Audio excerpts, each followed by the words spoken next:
প্রতিদিন নিত্য নতুন ভালোবাসার গল্প পেতে, দেখতে এবং শুনতে আমাদের চ্যানেলটি সাবস্ক্রাইব করে পাশে থাকা বেল আইকনটি ক্লিক করুন। এইবার আর খারাপ লাগবে না ছোট আম্মু, কারণ আমি 1 মাসের জন্য বাংলাদেশে এসেছি। আমার তো পড়াশোনা কমপ্লিট হয়েছে। আব্বু চাইছে আমি বিজনেসে জয়েন করি, কিন্তু আমি নিজেকে একটু সময় দিতে চাই। তাই তো 1 মাসের জন্য বাংলাদেশে চলে এসেছি। এই 1 মাস আমি তোমাদের সঙ্গে থাকবো, ঘুরবো, ফিরবো, খাওয়া দাওয়া, আনন্দ আর সময় কাটাবো। ও আচ্ছা, ঠিক আছে, তাহলে তো ভালোই হলো। আমি তো ভেবেছিলাম এবারও তুমি কয়েকদিন থেকে তারপর চলে যাবে, কিন্তু এবার যেহেতু অনেক দিনের ছুটি নিয়ে এসেছো, খুব ভালো করেছো। সবাই একসঙ্গে অনেক ভালো সময় কাটাবো। যাই হোক, তুমি আগে খাবারটা খাও। এই দেখ, আমি তোমার জন্য তোমার পছন্দের রান্না করেছি। নীল খাবার টেবিলে চোখ বুলিয়ে নিল। খাবার টেবিলে তার পছন্দের সব খাবারের আইটেম, চিংড়ির মালাইকারি, ইলিশ ভাজা, সেই সঙ্গে দেশি মুরগির রোস্ট এবং গরু মাংসের ভুনা। এইসব খাবার নীলের খুব পছন্দ। নীল খাবার খাওয়া শুরু করবে, তখনই হঠাৎ কোথা থেকে নেহা দৌড়ে আসলো আর নীলের গলা জড়িয়ে ধরে বলতে লাগলো, নীল ভাইয়ের দেশি মুরগির রোস্ট কিন্তু আমি রান্না করেছি, খেয়ে কিন্তু রিভিউ জানাবে। ওরে বাবা, এই পিচ্চি মেয়ে আবার দেখি রান্না বান্নাও শেখা শুরু করে দিয়েছে। তো ব্যাপারটা কি বলেন শুনি। আপনি কেন এখনই রান্নাঘরে যাচ্ছেন? ওমা, তোমাকে বিয়ে করলে তোমাকে রান্না করে খাওয়াতে হবে না? তুমি তো বাংলাদেশি খাবার অনেক পছন্দ করো, তাই তো বাংলাদেশি খাবার রান্না শিখছি। আমি বিয়ের পর প্রত্যেক দিন তোমাকে আমার হাতের রান্না খেতে হবে। আমি কখনোই তোমাকে বাইরের খাবার খেতে দেবো না। তাছাড়া বড় আম্মু তো রান্না করার মতো সময় পায় না, সারাক্ষণ অফিসের কাজে ব্যস্ত থাকে, তাই আর কি। নেহা, এখন কিন্তু একদম বেশি বাড়াবাড়ি হয়ে যাচ্ছে। তুমি ইদানিং যা পাগলামো শুরু করেছো, তা কিন্তু একদমই সহ্য করার মতো নয়। চুপচাপ এখান থেকে চলে যাও। ছেলেটা এতদিন পর দেশে ফিরে এসেছে, তাকে শান্তি মতো দুটে খাবার খেতে দাও। আমি আবার কি করলাম? আমি কি ওর পাত থেকে খাবার খেয়ে নিয়েছি নাকি? আমি তো শুধু এটাই বলতে এলাম যে মুরগির রোস্ট আমি রান্না করেছি, আর খেয়ে রিভিউ জানাতে। আচ্ছা বাবা, ঠিক আছে, আগে আমাকে খাবারটা খেতে দে, কারণ খাবারের যা সুঘ্রাণ আসছে আমি নিজেকে আর সামলিয়ে রাখতে পারছি না। মন চাইছে সবগুলো খাবার একসঙ্গে আমার পেটের মধ্যে চালান করে দেই। এত তাড়াহুড়ো করার কিচ্ছু নেই বাবা, ধীরে সুস্থে খাবার খাও। সবগুলো খাবার তোমার জন্যই রান্না করা হয়েছে। তুমি খাওয়ার পর যদি কোনো খাবার বেঁচে থাকে, তাহলে অন্য কেউ খাবে, নয়তো আবার রান্না করে তাদেরকে খেতে দেব। নীল তখন আর কোনো কথা না বলে খাবার খাওয়া শুরু করলো। অনেকদিন পর ছোট আম্মুর হাতের রান্না খাচ্ছে। ছোট আম্মুর হাতের রান্না সবসময় তার কাছে অমৃতের মতো লাগে। যদিও তার আম্মু বেশ ভালোই রান্না করতে পারে, কিন্তু তার আম্মুর রান্না করা তেমন একটা কখনোই হয়ে ওঠে না, কারণ তিনি সবসময় অফিসের কাজে ব্যস্ত থাকেন। আসলে ব্যাংককে তাদের বেশ কয়েকটা বিজনেস রয়েছে, সেখানে বাবা মা দুজনেই কাজ করেন, তাই দিনের বেশিরভাগ সময় ওনাদেরকে অফিসের কাজেই ব্যস্ত থাকতে হয়।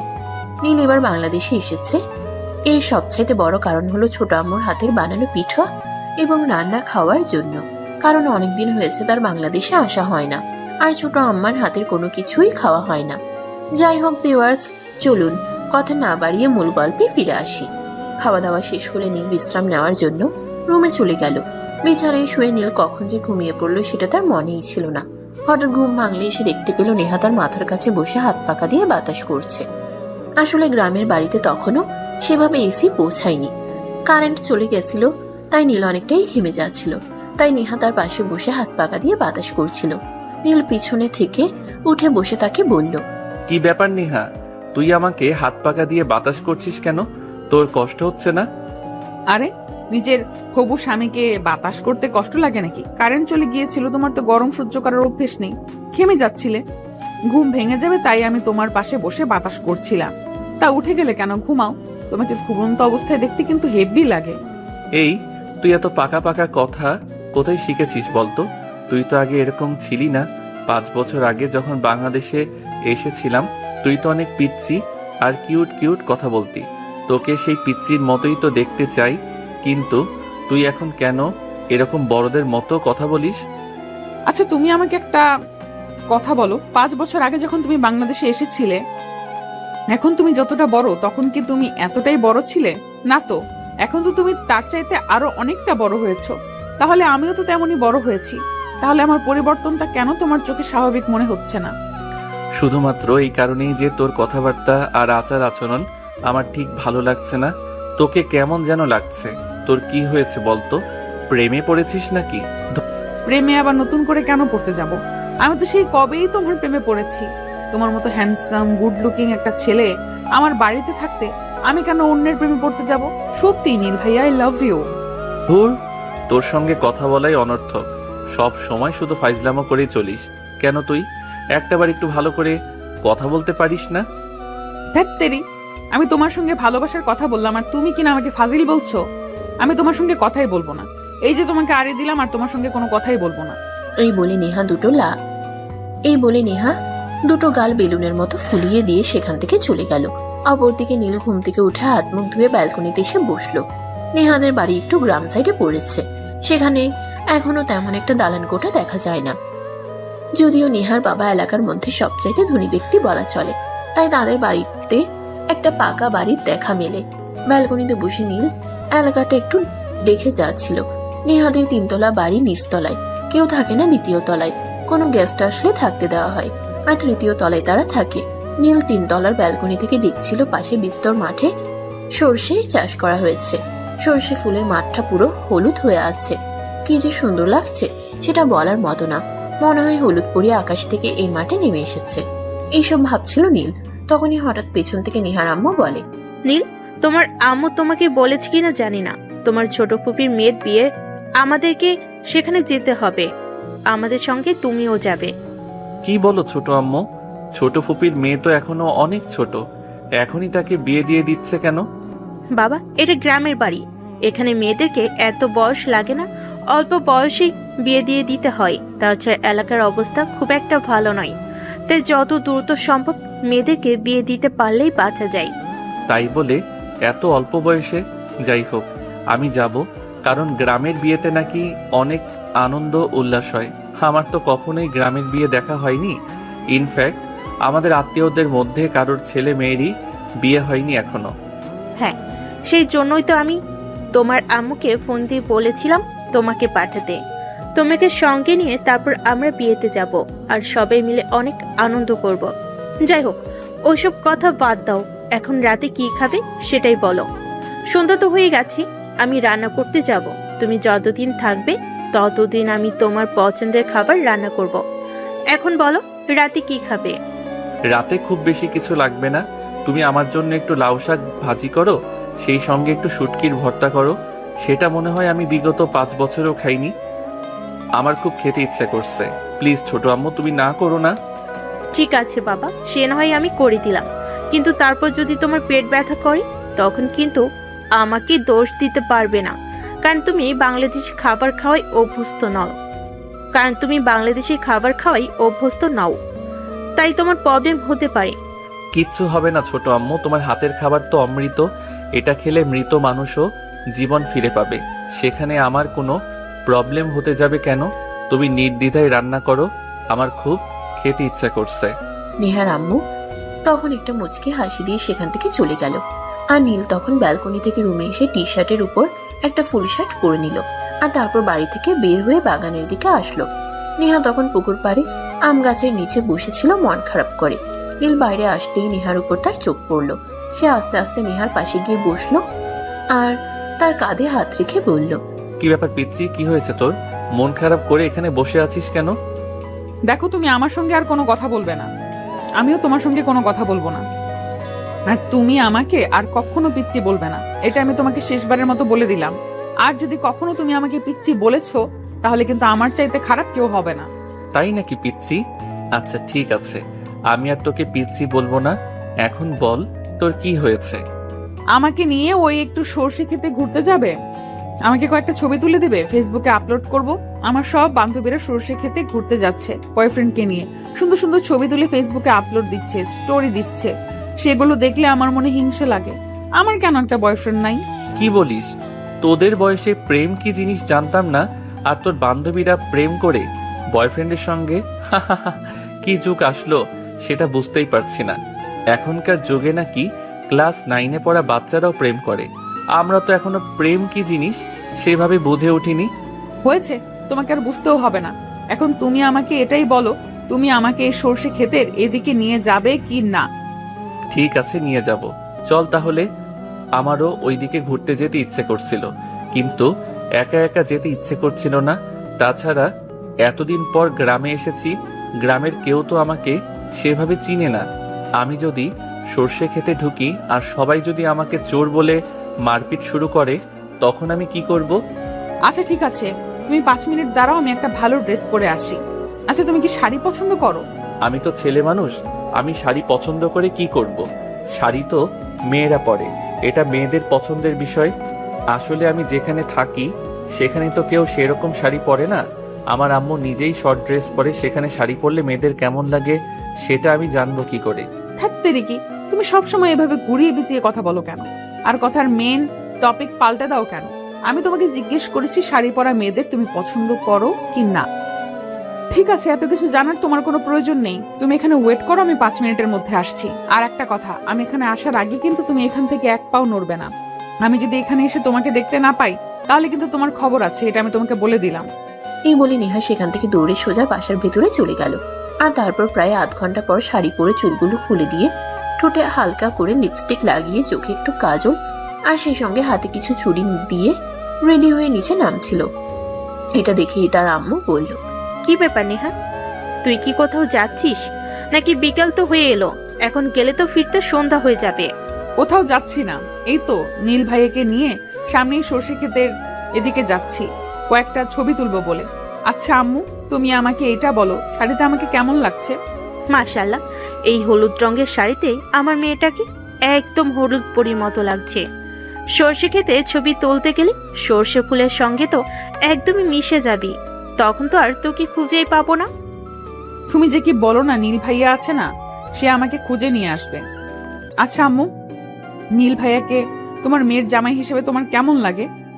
দেখ নেহা, সবসময় কিন্তু ফাজলাম ভালো লাগে না। নীল তোর ভাই হয়, ভাইকে কখনো জামাই বানাতে হয় না। এখন চুপচাপ যেটা করতে যাচ্ছিস সেটা করতে যা, তা না হলে কিন্তু আমি তোকে বাসা থেকে বের হতে দেব না, কথাটা মনে রাখিস। তুমিও না আমার মনের কথা বুঝলে না। আমি সত্যি নীল ভাইয়াকে ভালোবাসি আর তাকে বিয়ে করতে চাই। দেখো না, আমার বান্ধবীদের 4-5টা বয়ফ্রেন্ড থাকা সত্ত্বেও আমি কোনো ছেলের সঙ্গে প্রেম করছি না, শুধুমাত্র নীল ভাইকে ভালোবাসি আর নিজের করে পেতে চাই বলে। নেহা, আমি বলছি এখন কিন্তু খুব বেশি বাড়াবাড়ি হয়ে যাচ্ছে তোর।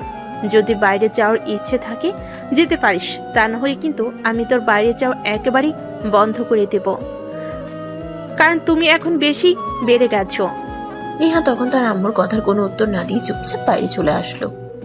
কারণ সে খুব ভালো করেই জানে, এখন যদি সে তার আম্মুর সঙ্গে তর্কাতর্কি করতে চায়, তাহলে হয়তো তার আম্মু তাকে আর বাসা থেকে বের হতে দেবে না। তখন আর সর্ষে খেতে গিয়ে ছবি তোলা তার হবে না। নেহা বাইরে এসে দেখতে পেল নীল পুকুর পাড়ে খাটের উপরে বসে আছে। নেহাকে দেখতে পেয়ে নীল বলল, কি রে, তুই না বললি 5 মিনিটে চলে আসবি? তোর এতক্ষণে 5 মিনিট হলো? আমার তো মনে হচ্ছিল তুই হয়তো আমাকে এখানে বসিয়ে রেখে রুমে গিয়ে ঘুমিয়ে পড়েছিস, তাই আর আসছিস না। আমি তো ভাবছিলাম এখন বাড়ির ভিতরে চলে যাব। ফালতু কথা বাদ দিয়ে আমাকে এটা বলো, হলুদ শাড়িতে আমাকে কেমন লাগছে? একদম বাজে লাগছে, একদম পেতনির মতো লাগছে। এই সাজে তোকে একটুও মানায়নি। তুই সিম্পলি অনেক সুন্দর, তোকে মেকআপ আর সাজগোজ ছাড়াই খুব ভালো লাগে দেখতে। হ্যাঁ, আমি কিন্তু একদম কান্না করে দিব বলে দিলাম। আমি এত কষ্ট করে তোমার জন্য সাজুগুজু করে আসলাম, আর তুমি আমাকে বলছো আমাকে পেতনির মতো লাগছে? এই তুই না বললি তুই সর্ষে খেতে গিয়ে ছবি তুলবি, তাই সাজুগুজু করতে গেছিস? এখন আবার আমাকে কেন দোষারোপ করছিস? কেন এটা বলছিস যে তুই আমার জন্য সাজুগুজু করতে গেছিস?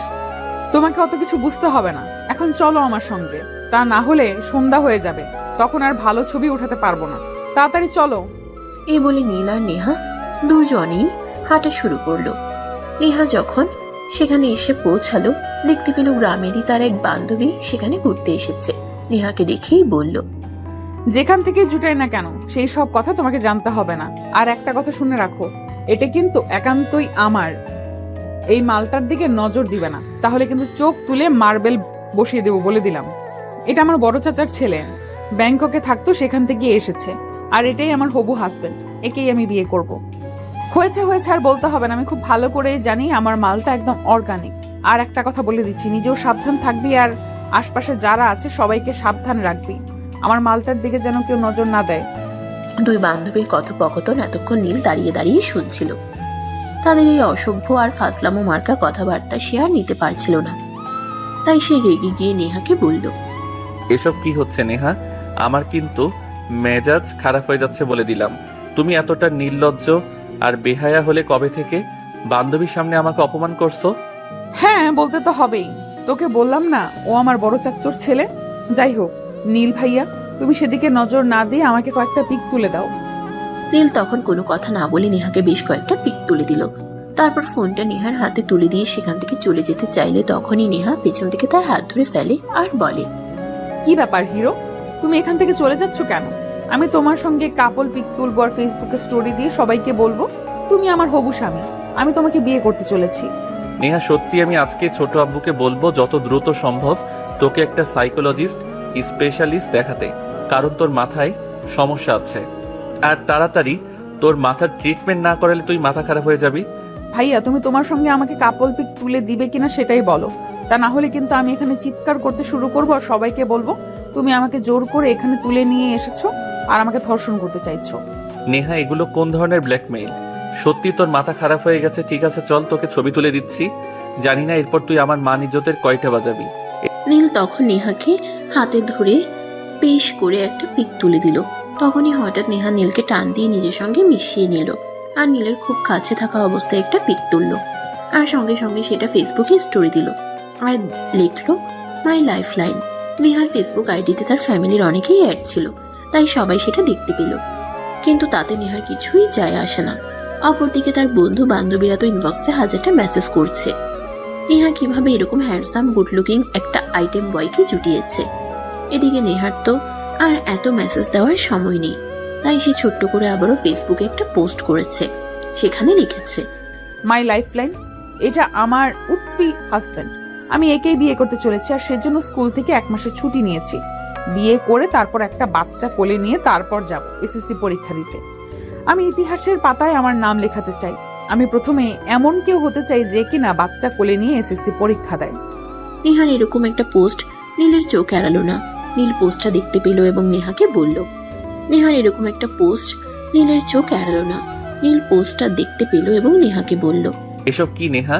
তোমার কি মাথা খারাপ হয়ে গেছে? তুমি খুব ভালো করে জানো তোমার ফেসবুক আইডিতে সকল ফ্যামিলি মেম্বার অ্যাড আছে। তারা যদি এটা দেখতে পায় তাহলে কি হবে জানো তুমি? হ্যাঁ, আমি খুব ভালো করে জানি তারা এটা দেখতে পেলে আমার মনের আশা পূর্ণ হবে, আমি তোমাকে আমার করে পাবো। সত্যি তোর মাথা খারাপ হয়ে গেছে? আমি ছোট আম্মুকে এক্ষুনি বলছি, তারপর তোর কি হয় তুই সেটাই দেখিস। এই বলে নীল সোজা তার ছোট আম্মু রুমে চলে গেল। তার ছোট আম্মু বিছানার উপর বসে কিছু একটা করছিলেন। নীলকে দেখতে পেয়ে তিনি বললেন, কি ব্যাপার নীল, কি হয়েছে? তুমি দরজায় দাঁড়িয়ে আছো কেন? কিছু বলবে নাকি? ভেতরে এসে বসে তারপর বলো। ছোট আম্মু, এই দেখো তোমার মেয়ে ফেসবুকে কি পোস্ট করেছে। এর মনে হয় মাথাটা খারাপ হয়ে গেছে। তুমি প্লিজ ওকে এটা ডিলিট করতে বলো। হাই আল্লাহ, এটা কি করলো? এ তো সত্যিই দেখা যাচ্ছে মাথা খারাপ হয়ে গেছে। তুমি কোনো চিন্তা করো না, আমি নেহার সঙ্গে কথা বলছি। আম্মু তখন নেহার সঙ্গে কথা বলতে গেল, কিন্তু নেহার সঙ্গে কথা বলে সেরকম একটা লাভ হলো না। নেহা তার আম্মুকে পরিষ্কার জানিয়ে দিয়েছে সে নীলকে বিয়ে করবে, তা না হলে সে এই জীবন রাখবে না। তার জীবনে যদি ভালোবাসাই না থাকে তাহলে তার জীবন রেখে কোনো লাভ নেই। নীলের সঙ্গে তোমাকে বিয়ে দেব কি দেব না সেটা আমরা পরিবারের সবাই মিলে সিদ্ধান্ত নেব, এবং সবাই যেটা সিদ্ধান্ত নেবে সেটাই তোমাকে মেনে নিতে হবে। এখন তুমি এই পোস্ট ডিলিট করো, কারণ তুমি খুব ভালো করে জানো আগামীকালই আমরা তোমার ছোট ফুপুর বাড়িতে যাব। সেখানে তোমার ছোট ফুপুর মেয়ের বিয়ে। ওখান থেকে এসে তারপর আমরা তোমার ব্যাপারে ভাববো। ঠিক আছে, আমি তোমাদেরকে 1 সপ্তাহের সময় দিলাম। এই 1 সপ্তাহের মধ্যেই তো বিয়ের সমস্ত ঝামেলা চুকিয়ে আমরা বাসায় ফিরে আসব। আজ রবিবার, আগামী রবিবারের মধ্যে তোমরা আমাকে তোমাদের সিদ্ধান্তের কথা জানাবে। ঠিক আছে, তাই হবে, কিন্তু এখন তোমাকে এই পোস্ট ডিলিট করতে হবে যাতে পরিবারের অন্য কেউ এটা দেখতে না পায়। নেহা তখন তার আম্মুর কথা মেনে নিল এবং ফেসবুকে পোস্ট ডিলিট করে দিল। এরপর দিন সকালবেলা সবাই ঘুম থেকে উঠেই তৈরি হয়ে এলো নেহার ছোট ফুফুর বাড়িতে যাওয়ার জন্য। নীল তখনও ঘুমাচ্ছিল, তাই নেহা তাকে ডাকতে গেল। এই নীল ভাইয়া, নীল ভাইয়া, কি হলো? তুমি এখনো ঘুম থেকে উঠছো না কেন? আমরা তো সবাই তৈরি হয়ে গেছি ছোট ফুপ্পির বাড়িতে যাওয়ার জন্য। তুমি কি যাবে না? ও, আমার তো মনেই ছিল না। চিন্তা নেই, তোমরা গিয়ে নিচে ওয়েট করো। আমার রেডি হতে জাস্ট 5 মিনিট লাগবে। 5 মিনিটের মধ্যেই আমি আসছি। আর একটা কাজ করো, ছোট আম্মুকে বলো আমার জন্য কিছু রেডি করতে। আমার খুব ক্ষুধা পেয়েছে, কিছু খেতে হবে। আম্মু যে কখন থেকে তোমার জন্য নাস্তা বানিয়ে ওয়েট করছে, তুমি তাড়াতাড়ি নিচে আসো। এই বলে নেহা সেখান থেকে চলে গেল।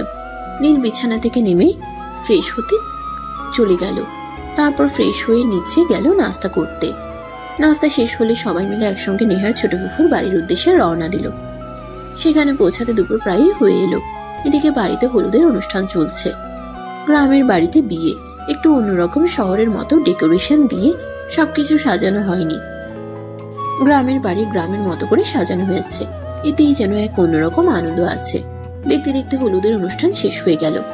রাতের বেলা মেহেদি অনুষ্ঠান, সবাই মেহেদি দিচ্ছে। নেহাও মেহেদি পরবে, কিন্তু কারো মেহেদি পরানো তার পছন্দ হচ্ছে না, তাই সে মেহেদি পরতে পারছে না। তাই রুমের একপাশে চেয়ার টেনে গাল ফুলিয়ে বসে আছে। তখনই নীল সেখানে আসলো আর নেহাকে গাল ফুলিয়ে বসে থাকতে দেখে জিজ্ঞাসা করলো, কি ব্যাপার নেহা, কি হয়েছে তোর? আসলি ভালো, এতক্ষণ ভালোই ছিলি, তাহলে এখন হঠাৎ খাল ফুলিয়ে বসে আছিস কেন? কেউ কি তোকে কিছু বলেছে? আমি মেহেন্দি পরবো, কিন্তু মেহেন্দি পরিয়ে দেওয়ার মতো কাউকে পাচ্ছি না। এই ব্যাপার, এটার জন্য এইভাবে গাল ফুলিয়ে বসে থাকতে হবে নাকি? তুই আমাকে বলতি আমি মেহেন্দি পরাতে পারি, আমি তোকে মেহেন্দি পরিয়ে দিতাম। নীল মেহেন্দি পরাতে পারে এটা শুনে নেহা যেন হাতে আকাশ না গাল পেল, কারণ সে এরকমটাই চাইছিল নীল তাকে মেহেন্দি পরিয়ে দিক, কিন্তু কোনোভাবেই সেটা বলে উঠতে পারছিল না। সে মনে মনে খুশি হলেও এই বিষয়টা নিজের মধ্যে চেপে রাখলো আর মেহেন্দিটা নীলের হাতে দিয়ে বলল, এই নাও, আমার 2 হাতে সুন্দর করে মেহেন্দি পরিয়ে দিবে, তা না হলে কিন্তু তোমার খবর আছে, বলে দিলাম। ঠিক আছে বাবা, তোর কোনো চিন্তা নেই, আমি তোকে 2 হাতে সুন্দর করে মেহেন্দি পরিয়ে দিব। আমি আমার এক বান্ধবীর বিয়েতেও মেহেন্দি পরিয়েছিলাম, সবাই বলেছিল খুব ভালো হয়েছে, তোরটাও খুব ভালো হবে ইনশাল্লাহ। এই বলে নীল নেহাকে মেহেন্দি পরিয়ে দিল। আর এদিকে দেখতে দেখতে রাত 12টার মতো বেজে গেছে। সবাই ঘুমানোর জন্য প্রস্তুতি নিচ্ছে। মেয়েরা একজন আরেকজনের সঙ্গে ঘুমিয়ে পড়েছে, কিন্তু নীল কোথাও ঘুমানোর জায়গা পাচ্ছে না, তাই সে বারান্দায় একটা চেয়ার টেনে বসে আছে। তখনই নেহা সেখানে আসলো আর তাকে বলল, কি ব্যাপার, কি হলো? তুমি এখনো এখানে বসে আছো কেন?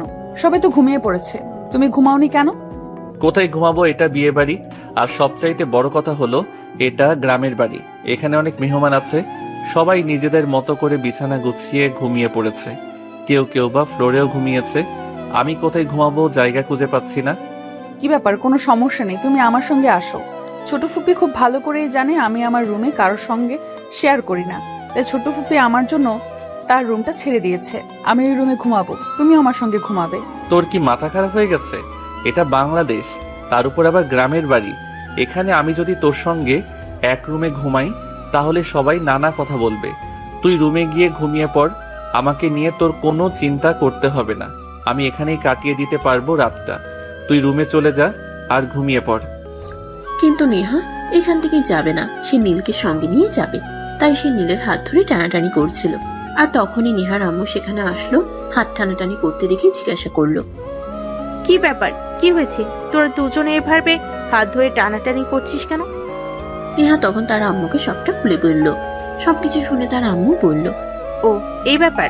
হ্যাঁ নীল, তুমি এক কাজ করো, নেহার সঙ্গে ওই রুমে গিয়ে ঘুমিয়ে পড়ো। আমরা সবাই রাতে ঘুমাবো না, অনেক কাজ আছে, আমাদের কাজ করতে হবে। তুমি তো না ঘুমিয়ে থাকতে পারবে না, তুমি নেহার সঙ্গে ওই রুমে গিয়ে শুয়ে পড়ো। ঠিক আছে ছোট আম্মু, তুমি যখন বলছো যাচ্ছি, কিন্তু গ্রামের বাড়িতে তাই একটু লজ্জা পাচ্ছিলাম, মানুষ দেখলে কি না কি বলে ফেলে, তাই। কেউ কিচ্ছু বলবে না, তুমি আছো তো আমার সঙ্গে। এটা আমার ফুফুর বাড়ির, এখানে কারো সাহস হবে না আমাদের ব্যাপারে কোনো কথা বলতে। এই বলে নেহা নীলকে নিয়ে রুমে চলে গেল আর দুজনেই ঘুমিয়ে পড়লো। দুজনেই বিছানার 2 পাশে শুয়ে আছে আর মাঝখানে একটা কোল বালিশ। কিন্তু প্রবলেম হলো একটাই, কম্বল। আসলে বিয়ে বাড়ি তো, এখানে সেভাবে সবকিছু অ্যারেঞ্জ করা যায়নি, তাই নেহাকে একটাই কম্বল দেওয়া হয়েছিল। আর এই একটা কম্বল নিয়েই দুজনে শুয়ে আছে। নীলের চোখে ঘুম আসছিল না, জীবনে এই প্রথমবার সেই কারোর সাথে বেড শেয়ার করেছে। মনে মনে ভাবছিল যদি ঘুমিয়ে যায় আর আমার হাত পা নেহার উপর উঠে যায় তখন কি হবে। জীবনে তো কোনোদিন কাউকে সঙ্গে নিয়ে ঘুমায়নি, এইসব চিন্তা করতে করতেই নীল কখন ঘুমিয়ে পড়লো সেটা তার মনে নেই। ভোর রাত্রিরে যখন নীলের ঘুম ভাঙলো তখন সে দেখতে পেল নেহা তাকে জড়িয়ে ধরে ঘুমিয়ে আছে। সে নেহাকে নিজের থেকে ছাড়ানোর চেষ্টা করছিল, কিন্তু নেহা তাকে আরো শক্ত করে জড়িয়ে ধরে ঘুমিয়ে পড়লো। ঘুমন্ত অবস্থায় নেহাকে দেখতে অনেক সুন্দর লাগছিল, তাই নীল আর নেহাকে জাগানোর চেষ্টা করলো না। এভাবে ঘুমের ভান করে শুয়ে রইল। সকাল 8টার দিকে নেহার ঘুম ভাঙলো। চোখ মেলে তাকিয়ে দেখতে পেল সে নীলের বুকের উপরে শুয়ে আছে। তখনই সে নীলের নাকে আস্তে করে চাপ দিল, আর নীল তখনই চোখ মেলে তাকালো। আজ না অনেক সুন্দর একটা ঘুম হয়েছে, জীবনে প্রথমবার মনে হয় অনেক শান্তিতে একটা ঘুম দিয়েছি। আগে তুই আমার বুকের উপর থেকে নাম, তারপর আমি তোর কথা শুনছি। এমন করছো কেন আমার সঙ্গে? এখানে তো তুমি আর আমি ছাড়া কেউ নেই, আমাদের কেউ দেখতে পাবে না, তাহলে এমন করার কি আছে? তুই আগে আমার বুকের উপর থেকে নাম বলছি। আমার নিঃশ্বাস নিতে কষ্ট হচ্ছে। পুরো আটার বস্তা একটা আমার উপর শুয়ে আছে। তুমি আমাকে আটার বস্তা বললে? আমি নামবো না তোমার উপর থেকে, আমার ওজন মাত্র 40 কেজি, আর তুমি আমাকে আটার বস্তা বলতে পারলে? এখনই তুমি আমাকে এইসব কথা বলো, বিয়ের পর তুমি আমার সঙ্গে কি করবে? এই, তোকে আমি বিয়ে করবো এটা কি আমি কখনো তোকে বলেছি? তাহলে তুই কেন বারবার এই কথা বলছিস? তোকে তো আমি বিয়ে করছি না, তাহলে এত চিন্তার কি আছে? তোমাকে বিয়ে করতে হবে না, আমি নিজেই তোমাকে বিয়ে করব, পৃথিবীর ইতিহাস পাল্টে দেব। এতদিন পর্যন্ত ছেলেরা মেয়েদের বিয়ে করত, আর এখন আমি একটা মেয়ে হয়ে তোমাকে বিয়ে করব। তুই আমার বুকের উপর থেকে নামবি নাকি নামবি না সেটাই বল। আমার কিন্তু দম বন্ধ হয়ে আসছে। আমি কিন্তু এখন তোকে ধাক্কা দিয়ে ফেলে দিব বলে দিলাম। নেহা তখন আর কোনো উপায়ান্তর না পেয়ে নীলের উপর থেকে নেমে পড়ল। নেহা নীলের বুকের উপর থেকে নেমে যেতেই নীল বিছানা ছেড়ে উঠল আর নেহাকে বলল, তোর সঙ্গে এক রুমে ঘুমানোর সিদ্ধান্ত নেওয়াটাই আমার জীবনের সবচাইতে বড় ভুল ছিল। তবে একটা কথা বলে দিচ্ছি, আজ যে তুই আমাকে জড়িয়ে ধরে ঘুমিয়েছিস, এটা যদি কাউকে বলবি তাহলে কিন্তু তোর মুখ ভেঙে ফেলবো বলে দিলাম। ঠিক আছে, সেটা সময় হলে দেখা যাবে তুমি কি করতে পারো আর না পারো। এখন যাও, তাড়াতাড়ি ফ্রেশ হয়ে রেডি হয়ে নাও, একটু পরেই বিয়ে বাড়ির কার্যক্রম শুরু হয়ে যাবে, আর বাড়িতে তো অনেক মানুষ, তখন কিন্তু আর ফ্রি হওয়ার চান্স পাবে না। এই বলে নেহা সেখান থেকে চলে গেল। নীল নিজের কাপড় চোপড় নিয়ে ফ্রেশ হয়ে এসে রেডি হয়ে নিল। দুপুর 12টা নাগাদ বরযাত্রী চলে আসলো। মেয়েরা বরযাত্রীকে বরণ করতে গেল, আর তখন সেখানে হট্টগোল বেঁধে গেল। মেয়েদের ডিমান্ড 10,000 টাকা, কিন্তু ছেলেপক্ষ তা দেবে না। এটা নিয়েই অনেকক্ষণ ঝামেলা হয়। তারপর অবশেষে ছেলেপক্ষ জোর করিয়ে ভিতরে প্রবেশ করে। এদিকে নীল দূরে দাঁড়িয়ে এইসব কর্মকাণ্ড দেখছিল। তখনই হঠাৎ নেহার চোখ পড়লো নীলের উপর।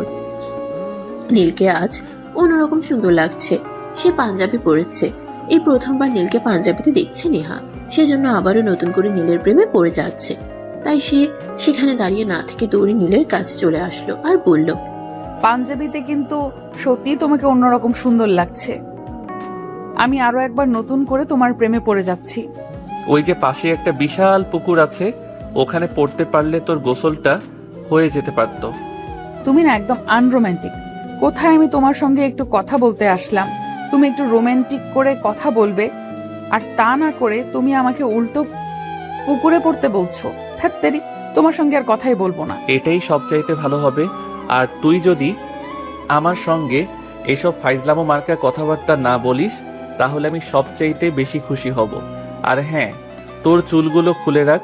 চুল খুলে রাখলে কিন্তু তোকে দারুণ লাগে। এই প্রথমবার নীল নেহার একটু প্রশংসা করেছে।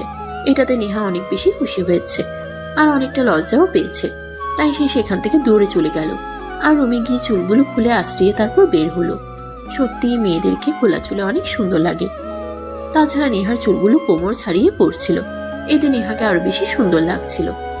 এদিকে দেখতে দেখতে বিয়ের কাজকর্ম শেষ হয়ে গেল। এবার নেহাদের বাড়িতে ফেরার পালা। বিয়ে বাড়ি থেকে সবাই বিদায় নিয়ে রওনা হলো বাড়ি যাওয়ার উদ্দেশ্যে, কিন্তু গাড়িতে জায়গা হচ্ছিল না। তাই নেহার আম্মু নেহা আর নীলকে বলল, নীল, তুমি নেহাকে নিয়ে বাসে করে চলে আসো, গাড়িতে তো জায়গা হচ্ছে না। এখন তো আমাদের সঙ্গে দুজন এখান থেকে যাচ্ছে। তাই ছোট আম্মু, নেহা তোমাদের সঙ্গে নিয়ে যেতে পারলে একটু বেশি ভালো হতো। আমি ছেলে মানুষ, যে কোনো একটা গাড়িতে করে চলে আসতে পারতাম, কিন্তু নেহার তো বাসে যাতায়াতের অভ্যাস নেই। সমস্যা নাই, কোনো প্রবলেম হবে না। আমি তোমার সঙ্গে বাসে করে যেতে পারবো। প্রয়োজন হলে ফার্মেসি থেকে একটা বমির ট্যাবলেট কিনে খেয়ে নেব, তাহলেই কোনো প্রবলেম হবে না। নীল তখন আর কোনো কথা বলার ইস্যু খুঁজে পেল না। তাই সে নেহাকে নিয়ে বাস স্ট্যান্ডের উদ্দেশ্যে রওনা দিল। একটা রিকশায় করে নেহা তার হাতটা ধরে আছে আর বলছে, প্রথমবার তোমাকে একা পেলাম, এই সুযোগটা হাতছাড়া করি কি করে বলো? আচ্ছা একটা কাজ করো, ওই যে ফার্মেসি, ওখান থেকে আগে একটা বমির ট্যাবলেট কিনে নাও। মামা, রিক্সাটা একটু দাঁড় করান, আমি একটা ট্যাবলেট নিয়ে আসি। অতঃপর ট্যাবলেট নিয়ে দুজনে রিক্সা করে বাস স্ট্যান্ডে পৌঁছে গেল আর বাসের টিকিট কেটে বাসে উঠে পড়ল। নীল আর নেহা দুজন এই পাশাপাশি সিটে বসে আছে। বাসে উঠতেই হঠাৎ করেই নেহার কোথা থেকে যেন রাজ্যের ঘুম চলে আসলো। সে নীলের কাঁধে মাথা রেখে ঘুমিয়ে পড়ল। নীল অনেকবার তাকে জাগানোর চেষ্টা করছিল, কিন্তু নেহা এতটাই ঘুমিয়ে পড়ছিল যে সে এসবের কোনো তোয়াক্কা করলো না। এদিকে নীলও আর তাকে জাগানোর চেষ্টা করে না। নেহাকে ঘুমন্ত অবস্থায় কিন্তু দেখতে একদম ছোট বাচ্চাদের মতো লাগে, আরো অনেক কিউট লাগে। তাছাড়া তার চুলগুলো খোলা ছিল, জানালা দিয়ে আসা বাতাসে নেহার চুলগুলো তার মুখের উপর ছিটিয়ে পড়ছিল। নীল বারবার তার চুলগুলো সরিয়ে দিচ্ছিল, কিন্তু বাতাস কি আর সেটা মানে? বাতাসে বারবার চুলগুলো তার মুখের উপর এসে পড়তে লাগলো। তখন নীল নেহাকে নিজের কোলের উপরে শুয়ে দিল। প্রায় 2 ঘন্টা পর নেহার ঘুম ভাঙলো আর সে নিজেকে নীলের কোলের উপরে দেখতে পেয়ে বলল, তুমি না আমায় ভালোবাসো?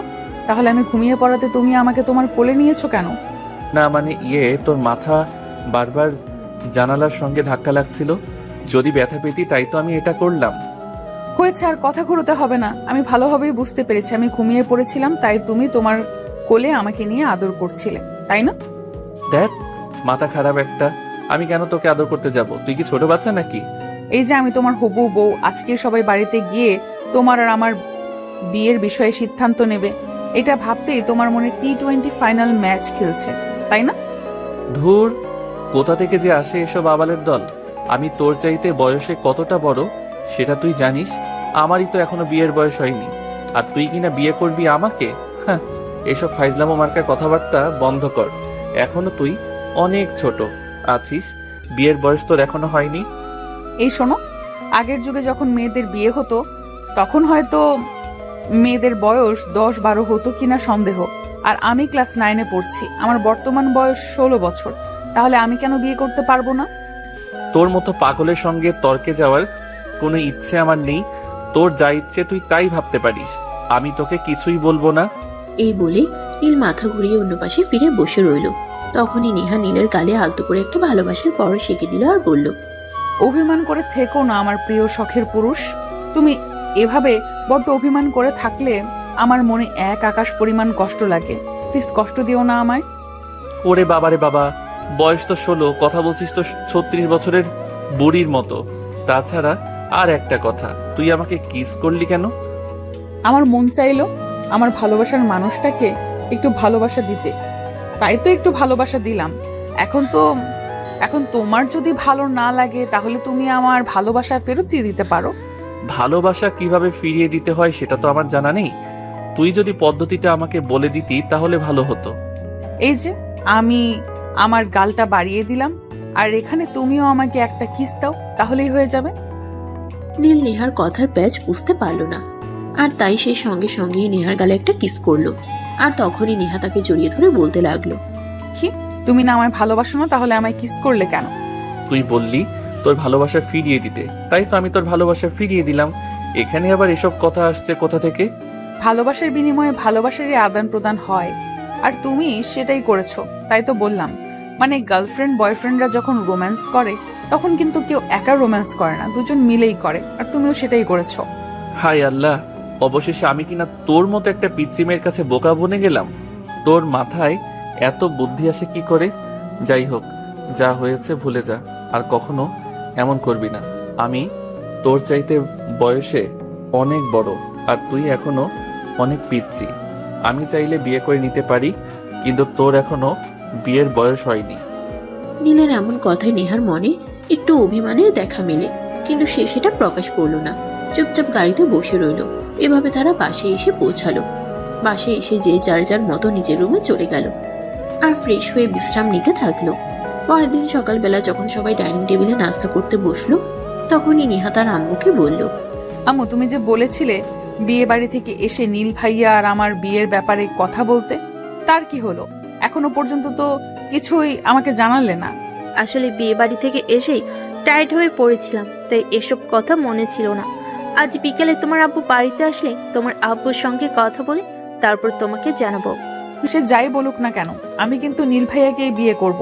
তা না হলে কিন্তু আমি আমার এই জীবন রাখবো না, এটা তোমাদের বলে দিলাম। ছোট আম্মু, আমার মনে হয় এখানে বেশি দিন থাকা উচিত হবে না। আমি বরং ব্যাংককে ফিরে যাই। তোমার মেয়ের মাথাটা খারাপ হয়ে গেছে, তাই এরকম পাগলের মতো প্রলাপ করছে। তোমার যদি এবার ব্যাংককে ফিরে যেতে হয় তাহলে তুমি আমাকে সঙ্গে নিয়ে তারপর যাবে। তোমাকে আমি একা একা যেতে দেব না। 16টা বছর ধরে একা একা আছি আমি, আর কত একা একা থাকবো তোমাকে ছাড়া? আমার থাকতে একটুও ভালো লাগে না। আমি তোমাকে ছাড়া আর থাকবো না। নীল, তুমি কোনো চিন্তা করো না।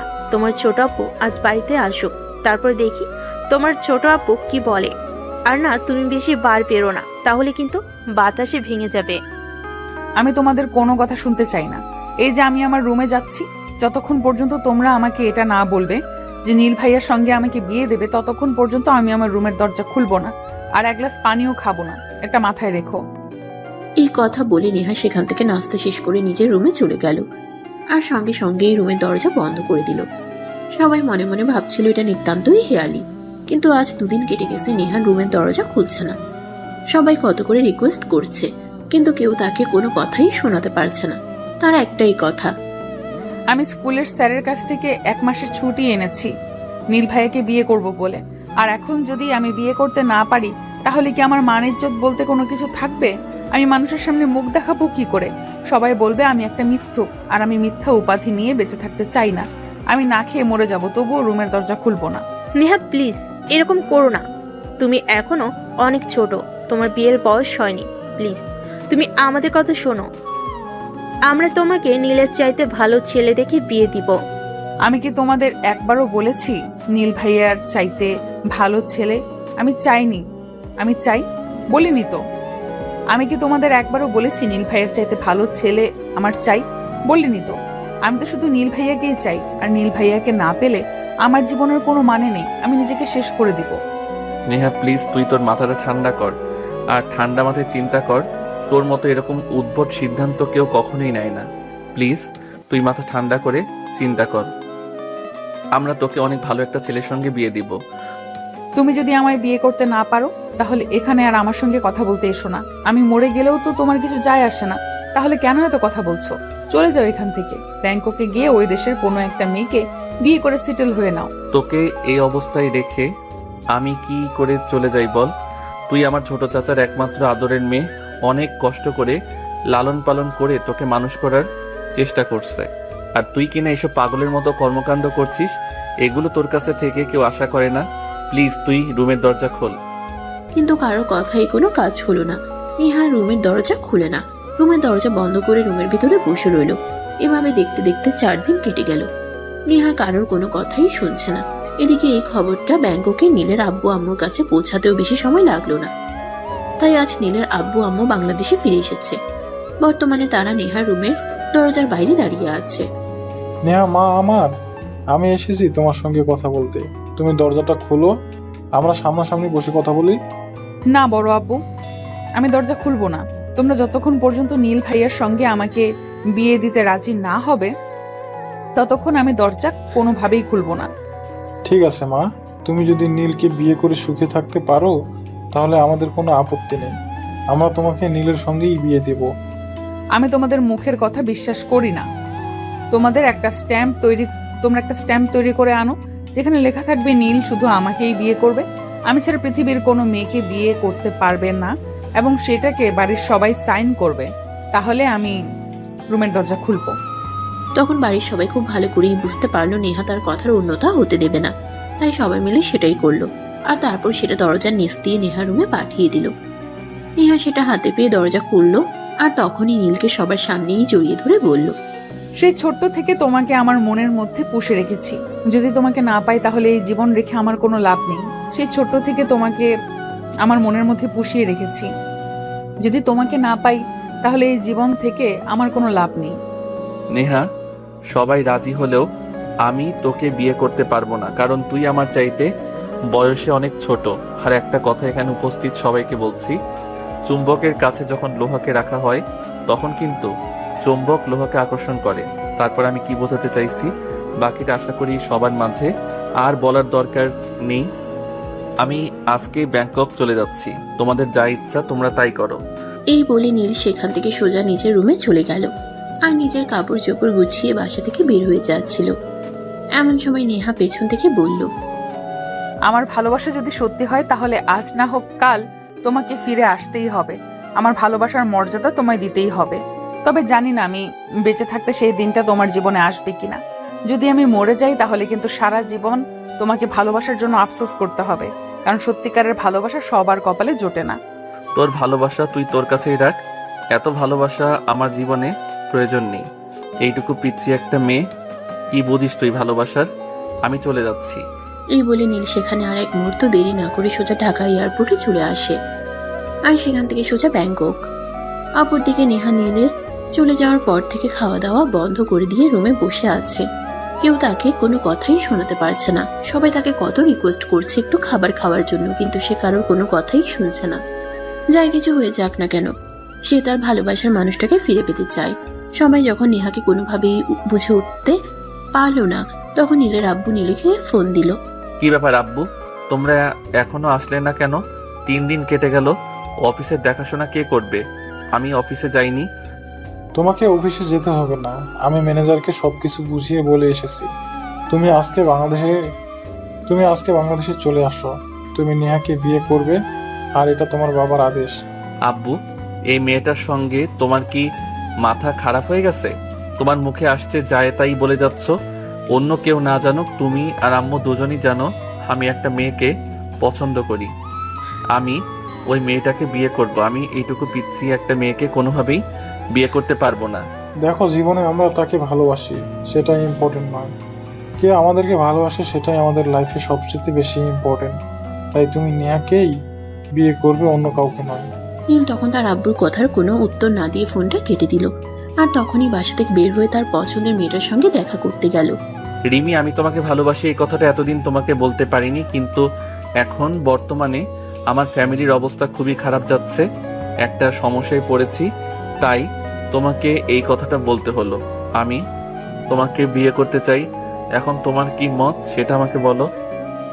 দেখুন, তোমার মতো ধনী, হ্যান্ডসাম, ঘটিল কিং আর ভালো একটা ছেলেকে বিয়ে করতে আমার কোনো আপত্তি নেই।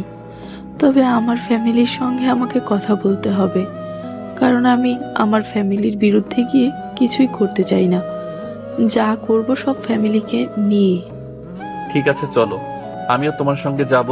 তোমার আব্বু আম্মুর সঙ্গে আমি নিজেই কথা বলবো। নীল রিমিকে নিয়ে তার বাসায় চলে আসলো রিমির আব্বু আম্মুর সঙ্গে কথা বলার জন্য। রিমির আব্বু নীলের সঙ্গে কথা বলতে আসলো আর বলল, দেখো, তুমি খুব ভালো করে জানো যে আমরা বাংলাদেশে আমাদেরও কিছু রিচুয়াল আছে। আমি তোমার বাবার সঙ্গে কথা বলতে চাই। তোমার বাবার অনুমতি ছাড়া আমি তোমার সঙ্গে আমার মেয়েকে বিয়ে দিব না। রিমির বাবার এমন কথাই নীল সেখানে বসে থেকে তার আব্বুকে ফোন দিল আর সবকিছু খুলে বলল। সবকিছু শুনে তার আব্বু বলল, তুমি যদি আমার কথা না শুনতে পারো তাহলে আমি কেন তোমার কথা শুনবো? এইদিকে আমার ভাইয়ের মেয়ে তোমার জন্য নিজেকে শেষ করে দিচ্ছে, সেটা তোমার চোখে পড়ছে না? আর তুমি অন্য একটা মেয়েকে ভালোবেসে বিয়ে করতে চাইবে, এটা আমি মেনে নিব? আমি এতটা মহান হতে পারিনি। তোমার যা ইচ্ছে তুমি তাই করতে পারো, আমি তোমার পাশে নেই। ফোন তখন লাউড স্পিকারে দেওয়া ছিল। রিমির আব্বু সবকিছু শুনতে পেল আর তখন রিমির আব্বু নীলকে বলল, তোমার বাবা যেখানে তোমার সঙ্গে আমার মেয়ের বিয়ে দিতেও রাজি নেই, সেখানে আমি তোমার কাছে আমার মেয়েকে তুলে দিব না। কারণ আমরা বাঙালি পরিবার, আমরা ফ্যামিলি থেকে বিয়ে দেই, ছেলেদেরকে নয়। সো তুমি আসতে পারো। হ্যাঁ নীল, বাবা একদম ঠিক কথাই বলেছে। আমরা জন্মসূত্রে বাংলাদেশি, আর বাংলাদেশি রিচুয়ালে এগুলো মানতে হয়। তাই আমি তোমাকে বিয়ে করতে পারবো না। তুমি যদি তোমার ফ্যামিলিকে রাজি করিয়ে তোমার বাবাকে নিয়ে আসতে পারো, তাহলে আমি তোমাকে বিয়ে করব। নয়তো তোমাকে বিয়ে করা আমার পক্ষে সম্ভব নয়। নীল তখন আর কোনো কথা না বলে সেখান থেকে চলে আসলো। আর এদিকে সেদিন রাতের বেলা নেহা তাকে ফোন করলো। আসসালামু আলাইকুম, কেমন আছো? আমি যেমনই থাকি না কেন সেটা জেনে তো তোর কোনো লাভ নেই। তুই তো আমার জীবনটাকে একদম নরক বানিয়ে ছেড়ে দিয়েছিস। তাহলে এখন আবার ফোন করে জানতে চাইছিস কেন আমি কেমন আছি? এখনো তুমি সেই জেদ ধরে বসে আছো? এখনো বুঝতে পারলে না আমার ভালোবাসাটা? আমি কতটা ভালোবাসি তোমায়? ঠিক আছে, কোনো সমস্যা নেই, আমি তোমাকে 24 ঘন্টা সময় দিলাম। এই 24 ঘন্টার মধ্যে যদি তুমি বাংলাদেশে ফিরে না আসো, তাহলে আমি সুইসাইড করব, যেটা থেকে কেউ আমাকে আটকাতে পারবে না। তোমার সময় শুরু হলো এখন থেকে। Your time start is now. Neha এই কথাগুলো ড্রয়িং রুমে সবার সামনে বসেই বলছিল, আর নীলের সঙ্গে কথা বলা শেষ করে দৌড়ে নিজের রুমে চলে গেল আর দরজাটা বন্ধ করে দিল।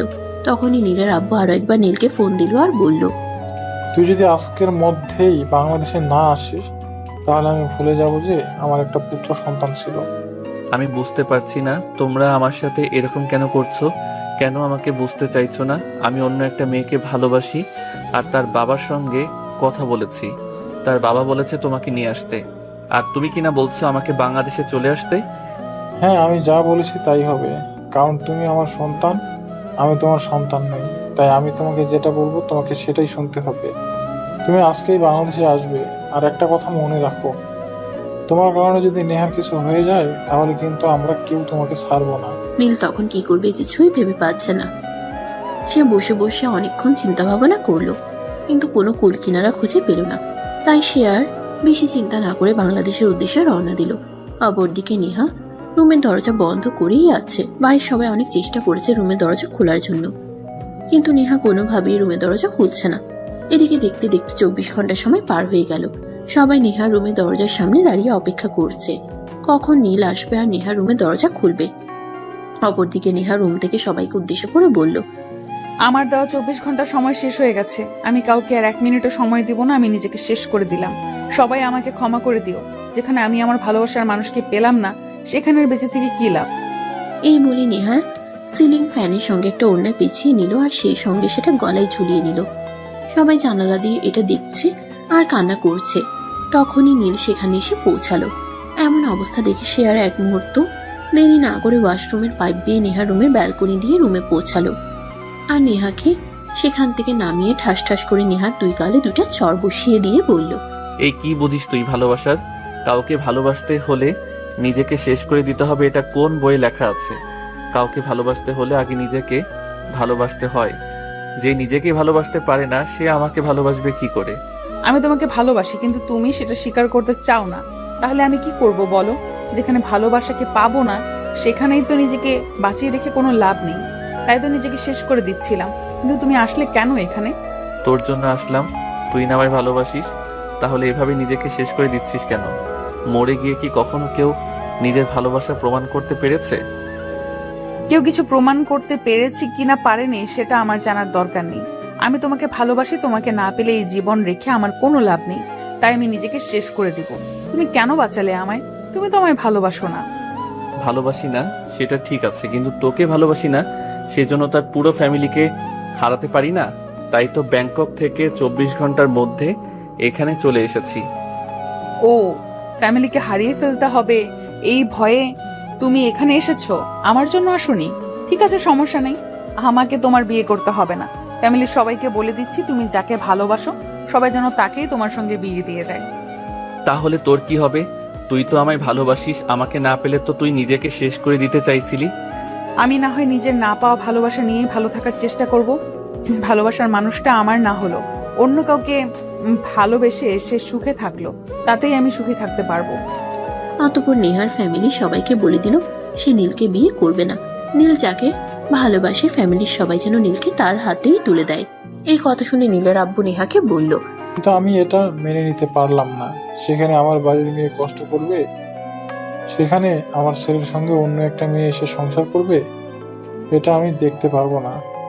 বড় আব্বু, তোমাকে পারতেই হবে, কারণ ভালোবাসার মানুষটার কাছ থেকে অবহেলা পাওয়া কতটা কষ্টের সেটা তোমরা জানো না, আমি জানি। আমার ভালোবাসার মানুষটার মনের মধ্যে অন্য একজন থাকবে, তাহলে তো সে আমার সঙ্গে কোনো দিনও ভালো থাকতে পারবে না। তাই আমি চাই না জোর করে কারো কাছ থেকে ভালোবাসা পেতে। তাই আমি চাই আমার ভালোবাসার মানুষটা তার ভালোবাসাকে নিয়েই সুখে থাক। এখন তুই এটা বুঝতে পেরেছিস, তাহলে এই কথাটা যদি আগে বুঝতি তাহলে সমস্যাটা কি হতো? তাহলে তার এতগুলো প্রবলেমের মধ্যে আমাদের পড়তে হতো না, সবাইকে কাজকর্ম ফেলে ব্যাংকক থেকে বাংলাদেশে চলে আসতে হতো না। সবকিছুর জন্য আমি দুঃখিত। সবাই প্লিজ আমাকে ক্ষমা করে দিও। আমার ছেলে মানুষের জন্য তোমাদেরকে এত বড় একটা প্রবলেমের মধ্যে পড়তে হলো। প্লিজ সবাই আমায় ক্ষমা করে দিও। এরপর আর কেউ কোনো কথা না বলে সবাই নিজেদের মতো রুমে চলে গেল। এদিকে দেখতে দেখতে আরো 2 দিন কেটে গেল। নেহা রুম থেকে বের হয় না, গোসল করে না, ঠিকমতো খাওয়া দাওয়া করে না। কেউ কিছু বললে সে বলে তার নাকি কোনো কিছু ভালো লাগে না। এদিকে দেখতে দেখতে আরো 1 সপ্তাহের সময় কেটে গেল। নীল তার ফ্যামিলি নিয়ে ব্যাংকক চলে যাবে, তাই সকালবেলা উঠেই সবাই গোছগাছ শুরু করে দিল। এদিকে নেহা তখনও নিজের রুমের মধ্যেই বসে আছে। নীল যখন বাসা থেকে বের হয়ে যাবে তখন একবার নেহা রুমে গেল তার কাছ থেকে বিদায় নেওয়ার জন্য। নেহা, আমরা তো চলে যাচ্ছি, আর একটা পিসির খবর, আমি কিন্তু সেখানে গিয়ে রিমির বাসায় যাব আব্বুকে নিয়ে বিয়ের ব্যাপারে কথা বলতে। তোরা কি ওখানে আসবি বিয়েতে? দেখি কি করতে পারি, যদি মন সায় দেয় তাহলে অবশ্যই যাব, তবে আমি না গেলেও চিন্তা নেই, ফ্যামিলির অন্য সবাই যাবে। নীল তখন আর কোনো কথা না বলে নেহা রুম থেকে বের হয়ে চলে আসলো, আর তারপর ফ্যামিলির অন্য সবার থেকে বিদায় নিয়ে ব্যাংককের উদ্দেশ্যে রওনা দিল। সেখানে আসার 3 দিন পর নীল তার আব্বুকে নিয়ে রিমিদের বাসায় গেল এবং রিমির আব্বুর সঙ্গে বিয়ের ব্যাপারে কথা বলল। রিমির আব্বু তখন নীলের আব্বুকে বলল, দেখুন, আপনার ছেলে আমার মেয়েকে পছন্দ করে, আর আমার মেয়েও আপনার ছেলেকে অপছন্দ করে সেরকমটা নয়। যদিও সে তার বাবার অনুমতি ছাড়া কিছুই করবে না, তাই সে বিষয়টা আমাকে জানিয়েছে। এখন আপনার কি মতামত সেটাই জানতে চাই। দেখুন, আমার ছোট ভাইয়ের মেয়ে আমার ছেলেকে পছন্দ করতো, ওর তাই আমি এই বিয়েতে সম্মতি ছিলাম। দেখুন, আমার ছোট ভাইয়ের মেয়ে আমার ছেলেকে পছন্দ করতো, ওর তাই আমি এই বিয়েতে সম্মতি ছিলাম না। এখন আমার ভাইয়ের মেয়ে জানিয়েছে সে আমার ছেলেকে বিয়ে করবে না, তাই এখন আর এই বিয়েতে আমার কোনো আপত্তি নেই। ঠিক আছে, তাহলে শুভ কাজে আর দেরি কিসের, চলুন তাড়াতাড়ি ওদের বিয়েটা সেরে ফেলা যাক। 2 পরিবারের সম্মতি আছে এটা দেখে তো নীল অনেক খুশি হলো, আর বিয়ের জন্য নিজেকে মানসিকভাবে প্রস্তুত করতে থাকলো। এদিকে আত্মীয় স্বজন যারা নীলের বিয়েতে আসবে তাদেরকে বিয়ের দাওয়াত দিয়ে দেওয়া হয়েছে। নেহার ফ্যামিলি থেকে নীলের বিয়েতে যাওয়ার জন্য প্রস্তুতি নিচ্ছে। তখন নেহার আম্মু নেহাকে বলে, আমরা তো সবাই মিলে বিয়েতে যাওয়ার জন্য প্রস্তুতি নিচ্ছি, তুমি কি ভেবেছো? তুমি কি যাবে বিয়েতে? হ্যাঁ, বিয়েতে তো যেতেই হবে, ফ্যামিলির একমাত্র ছেলের বিয়ে বলে কথা, সেখানে কি না গেলে চলে? তোমরা রেডি হও, আমিও যাব। তুমি যাও বলছো, বেবি বলছো তো? না মানে আসলে এটাই বলতে চাইছি যে তুমি ওখানে গিয়ে নিজেকে ঠিক রাখতে পারবে তো? আমাকে নিয়ে তোমাদের কোনো চিন্তা করতে হবে না। আমি যদি নিজেকে সামলাতে নাই পারতাম তাহলে এটাও সিদ্ধান্ত নিতে পারতাম না যে নীল ভাইয়াকে তার ভালোবাসার মানুষের হাতে তুলে দিতে। আমি নিজে দাঁড়িয়ে থেকে ওদের বিয়ে দেখতে চাই, তাই আমি তোমাদের সঙ্গে ওখানে যাব। আমি নিজের হাতে ওদের দুজনের 4 হাত এক করিয়ে দিতে চাই। তখন নেহার আম্মু আর কোনো কথা বলল না। সবাই মিলে তৈরি হয়ে নিল ব্যাংককে যাওয়ার উদ্দেশ্যে। রওনা দিলেন, তাদের সঙ্গে গেল। এদিকে নীল যে বাসায় থাকে এই পুরো বাসাটা অনেক সুন্দর করে সাজানো হয়েছে। বাসার সামনেই অনেক বড় একটা খোলা জায়গা আছে, সেখানে তাদের বিয়ের রিসেপশনের আয়োজন করা হয়েছে। আজ নীলের গায়ে হলুদ, তাই বাড়িতে সব আয়োজন চলছে। এদিকে নেহা অনেক উৎসাহের সঙ্গে নিজের হাতে সবকিছু করছে। তাকে দেখে বোঝাই যাচ্ছে না এই মেয়েটা কদিন আগে নীলকে পাওয়ার জন্য পাগলের মতো কর্মকাণ্ড করেছিল। গায়ে হলুদের স্টেজ তৈরি করা হয়েছে, নীলকে সেখানে নিয়ে যাওয়া হয়েছে। এই তো হলুদের অনুষ্ঠান শুরু হবে। গায়ে হলুদের স্টেজ তৈরি করা হয়েছে, নীলকে সেখানে নিয়ে যাওয়া হয়েছে। এই তো হলুদের অনুষ্ঠান শুরু হবে। গায়ে হলুদের তত্ত্ব নিয়ে নেহা সেখানে উপস্থিত হয়, আর সে নিজের হাতেই প্রথমবার নীলের শরীরে হলুদ ছুঁয়ে দেয়। তারপর বাংলাদেশি রিচুয়াল অনুযায়ী নীলের গায়ে ছোঁয়া হলুদ নিয়ে রিমিদের বাসায় যাওয়ার জন্য তৈরি হয় সবাই মিলে। গায়ে হলুদের তত্ত্ব নেহার হাতেই ছিল। বাসা থেকে বের হতে যাবে তখনই নেহা হঠাৎ পায়ে হোঁচট খেয়ে পড়ে গেল, আর হাতে থাকা হলুদের বাটি থেকে তার গালেই হলুদটা লেগে গেল। এটা থেকে সবাই বলতে লাগলো, এই কেমন কাণ্ড, ছেলের গায়ে ছোঁয়ানো হলুদ প্রথম যার সঙ্গে বিয়ে হচ্ছে তার গায়ে ছোঁয়াতে হয়, কিন্তু এটা তো নেহার গায়ে লেগে গেল, এখন কি হবে? তখন নীলের আম্মু বলে, ও কোনো ব্যাপার না, নেহা তো আর ইচ্ছে করে নিজের গায়ে হলুদ লাগায়নি, অ্যাক্সিডেন্টলি হয়ে গেছে, কোনো প্রবলেম হবে না, আপনারা কেউ এটা নিয়ে চিন্তা করবেন না, কোনো সমস্যা নেই। তারপরেও বড় আম্মু, এটা তো ঠিক হলো না, এটা আমার হাতে নেওয়াটাই ঠিক হয়নি। I am so sorry. আরে বাবা, বললাম তো কোনো সমস্যা নেই, এগুলো এখন আর কেউ মানে না, তারপরও বাঙালি ফ্যামিলি বলে কথা, তাই তো এইসব করতে হলো। যাই হোক, কোনো সমস্যা নেই, যাও তোমরা তাড়াতাড়ি করো। তখন কেউ আর কোনো কথা না বলে গায়ে হলুদের তত্ত্ব নিয়ে রিমিদের বাসায় পৌঁছে গেল, আর সেখানে রিমির হলুদের অনুষ্ঠান শেষ হলে সবাই খাওয়া দাওয়া করে তারপর নীলের বাসায় চলে এলো। পরদিন বিয়ে। সকাল থেকে বাড়িতে সবার সাজুগুজোর পর্ব চলছে, কিন্তু নেহা রুমে একা একা বসে আছে। তার কিছুই ভালো লাগছে না, মন যেন বারবার নেহাকে প্রশ্ন করছে। কিন্তু নেহা রুমে একা একা বসে আছে, তার কিছুই ভালো লাগছে না। মন যেন বারবার নেহাকে প্রশ্ন করছে, নেহা তুই পারবি তো নিজের হাতে নিজের ভালোবাসার মানুষটাকে আরেকজনের হাতে তুলে দিতে? তখন নেহা আপন মনেই বলে ওঠে, আমি পারবো, আর আমাকে পারতেই হবে। কারণ যে মানুষটা অন্য একজনকে ভালোবাসে, আমি তার থেকে জোর করে ভালোবাসা আদায় করে নিতে পারবো না। তাই আমার না পাওয়া ভালোবাসাটা যার প্রাপ্য তার হয়েই থাকুক। নীল তখন ওই রুমের পাশ দিয়ে যাচ্ছিল। নেহার বলা কথাগুলো সে শুনতে পাচ্ছিল, তাই সে রুমে প্রবেশ করে আর নেহাকে বলে, কিরে নেহা, তুই কি কিছু বলছিস? শুনলাম তুই ভিড় করছিস। কই না তো, কিছুই না। তুমি রেডি হওনি এখনো? বিয়ের তো সময় হয়ে এসেছে। তোকে দেখতে এলাম, তুই রেডি হয়েছিস কিনা। এখনো তো তুই নিজেই রেডি হসনি, আবার আমাকে জিজ্ঞাসা করছিস আমি রেডি হলাম কিনা। আরে বাবা, বিয়েটা তোমার হচ্ছে, আমার নয়। আমি রেডি হলেই কি আর না হলেই কি, আমি না গেলেও বিয়েটা হবে, কিন্তু তুমি না গেলে তো আর বিয়েটা হবে না। এখন যাও, তাড়াতাড়ি রেডি হয়ে নাও। নেহা, তুই কি আমার বিয়েটা মেনে নিতে পারছিস না? তাই বলে কি তুই এরকম করছিস? ধুর, মাথা খারাপ। আমি তোমার বিয়েটা কেন মেনে নিতে পারবো না? তুমি তো রিমি আপুকে ভালোবাসো। তুমি তোমার ভালোবাসার মানুষকে নিয়ে সুখে থাকবে, এটাই তো আমার কামনা। তাছাড়া আমি তো তোমাদেরকে বলেছি আমি নিজে দাঁড়িয়ে থেকে তোমাদের বিয়ে দেব, আর আমি নিজের হাতেই রিমি আপুকে তোমার হাতে তুলে দেব। আমার মনে হয় না তুই সেটা মনে মনে ভেবেছিস। তুই যদি মনে মনে এটাই ভাবতি তাহলে অনেকক্ষণ আগেই রেডি হয়ে যেতি। আরে বাবা, আমার এক বন্ধুর ফোন করেছিল, তার সঙ্গে কথা বলতে বলতে দেরি হয়ে গেল। তুমি যাও, রেডি হয়ে নাও, আমি এক্ষুনি রেডি হয়ে আসছি। নীল তখন আর কোনো কথা না বলে রুম থেকে বের হয়ে নিজের রুমে চলে গেল আর রেডি হয়ে নিল। অপরদিকে নেহা মনে হাজারো কষ্ট রেখেও তৈরি হয়ে নিল, কারণ যে ভালোবাসা সে পাবে না সেটা তো আর জোর করে নিজের করতে পারবে না। তাই সেখানে তো জোর খাটানোর কিছু নেই। তারপর সবাই মিলে রিমিদের বাসায় পৌঁছে গেল, যেখানে বিয়ের আয়োজন করা হয়েছে। যিনি ম্যারেজ রেজিস্ট্রি করাবেন তিনি চলে এসেছেন। নেহা নীলের পাশে দাঁড়িয়ে আছে, আর নীল বারবার নেহার চোখের দিকে তাকাচ্ছে। নেহার মনে এক সমুদ্র পরিমাণ পানি এই বুঝে ঝরে পড়ল, কিন্তু তারপরেও নেহা সেটাকে কোনো রকমে সামাল দিয়ে যাচ্ছে। সবার সামনে কোনো রকমে নিজেকে কন্ট্রোল রাখার চেষ্টা করছে। এদিকে রেজিস্ট্রির সমস্ত লেখাপড়া কাজ শেষ হলে নীলকে সাইন করতে বলা হয়। তখন নীল সবার সামনে উঠে দাঁড়িয়ে বলে, আমি এই বিয়েটা করব না। এই বিয়েটা করা আমার পক্ষে সম্ভব নয়। প্লিজ আপনারা সবাই আমাকে ক্ষমা করবেন। আরে নীল, এসব তুমি কি বলছো? এখানে কত কত গেস্ট রয়েছে সেটা তুমি জানো, আর তাদের সামনে তুমি এরকম কথা কেন বলছো? হ্যাঁ, যেটা ঠিক আমি সেটাই বলছি। আমি এই বিয়েটা করতে পারবো না, কারণ এই বিয়েটা করলে আমি ভালো থাকবো না। কারণ এই যে আমার পাশে যে মেয়েটা দাঁড়িয়ে আছে তাকে দেখুন। এই মেয়েটা সেই ছোট থেকে আমার সঙ্গে সংসার করবে বলে মনের মধ্যে ইচ্ছেগুলোকে পুষিয়ে রেখেছে, আর এখন কিনা সে নিজেই দাঁড়িয়ে দাঁড়িয়ে আমার বিয়ে দেখছে। কিন্তু একবার এই মেয়েটার চোখ দুটো লক্ষ্য করুন, তার চোখে এক সাগর পরিমাণ পানি, কিন্তু তারপরও সে সবার সামনে নিজেকে কন্ট্রোল করছে। কারণ আমি তাকে বলেছিলাম আমি তাকে ভালোবাসি না, রিমিকে ভালোবাসি। শুধু এই কথাটার জন্যই।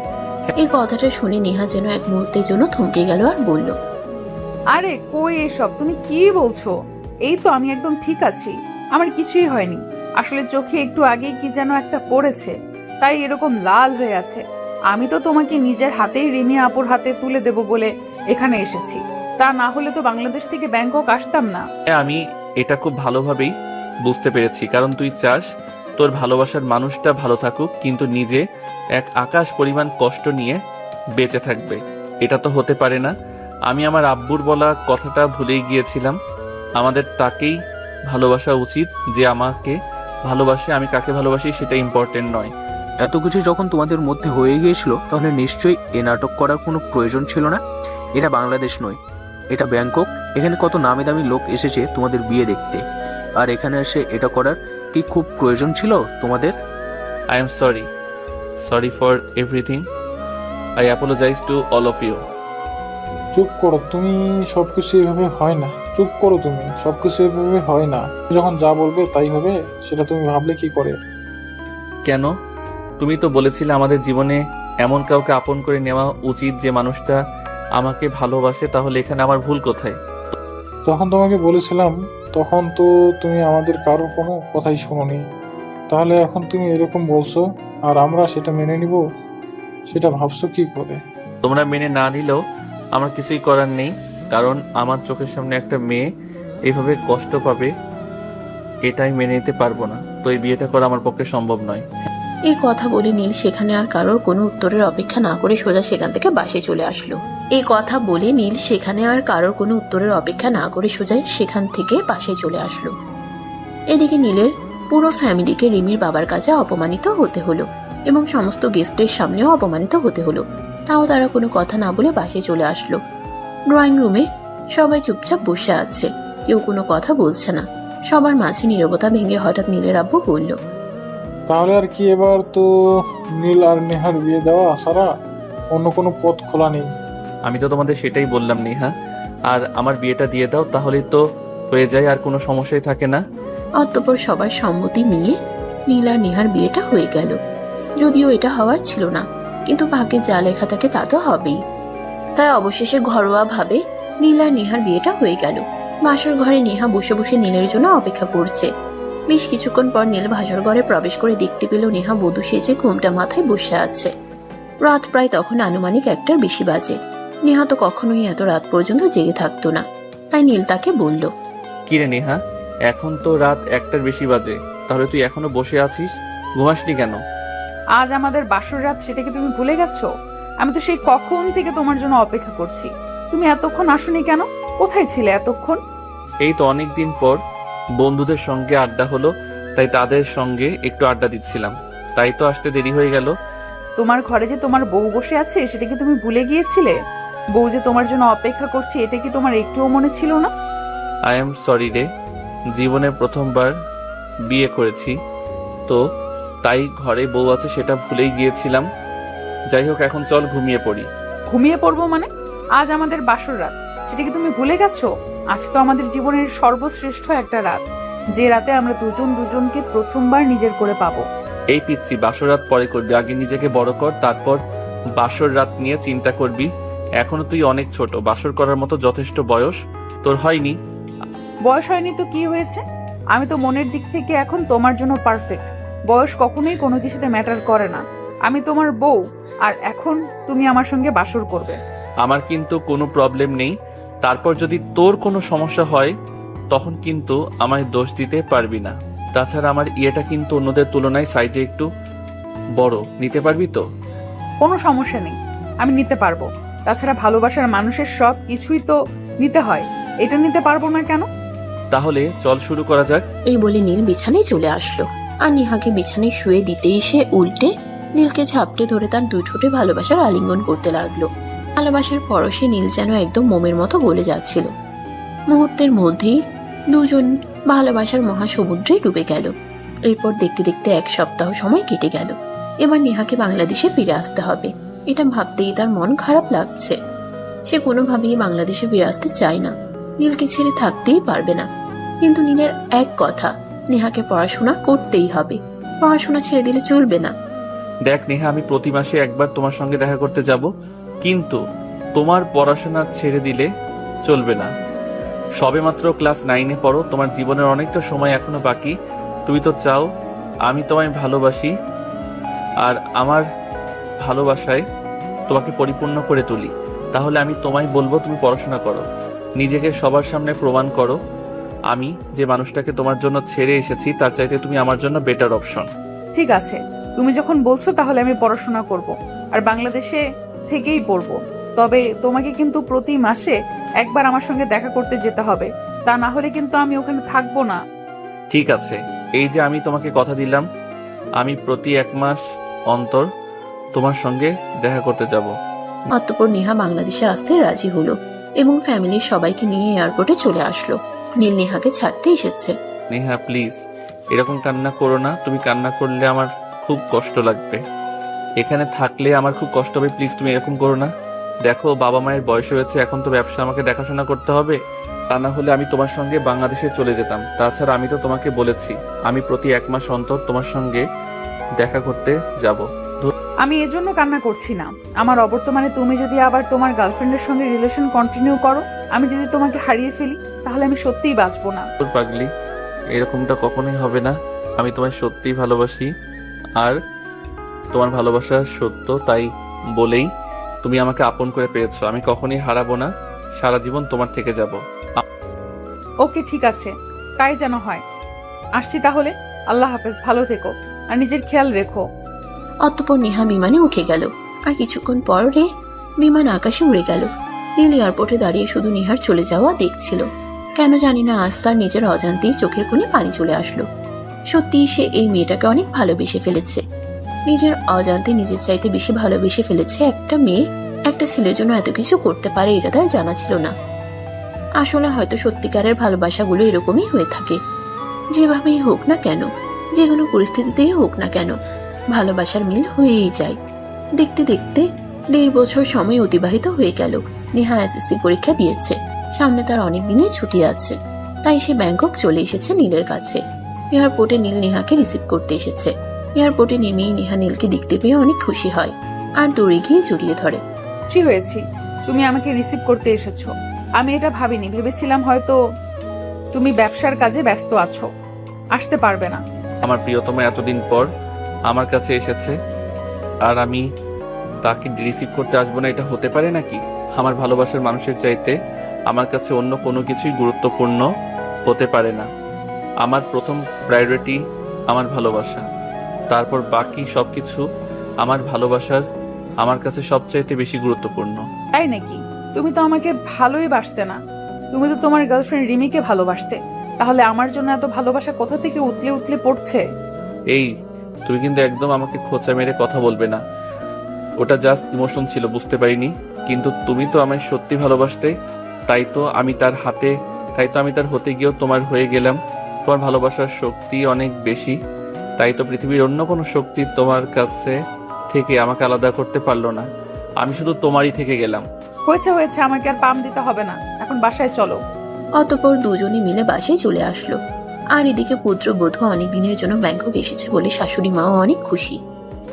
তো বৌমা, এবার নিশ্চয়ই অনেক রান্না বান্না শিখে এসেছো। শ্বশুর আর জামাইকে অনেক রান্না বান্না করে খাওয়াবে, তাই না?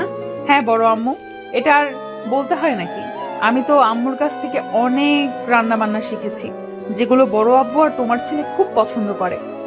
তা বৌমা, শুধু শ্বশুর মশাই আর জামাইকে রান্না করে খাওয়ালেই হবে, নাকি সংসারেরও চিন্তাও করতে হবে? সে তো আমি করতে চাই। আমি তো তোমার ছেলেকে বলেছিলাম এবার একটা বাচ্চা কাচ্চা নেওয়া দরকার, কিন্তু তোমার ছেলে বলে আমি নাকি এখনো বাচ্চা, আমার পেছনে নাকি লোক লাগে, বাচ্চা পালবো কি করে?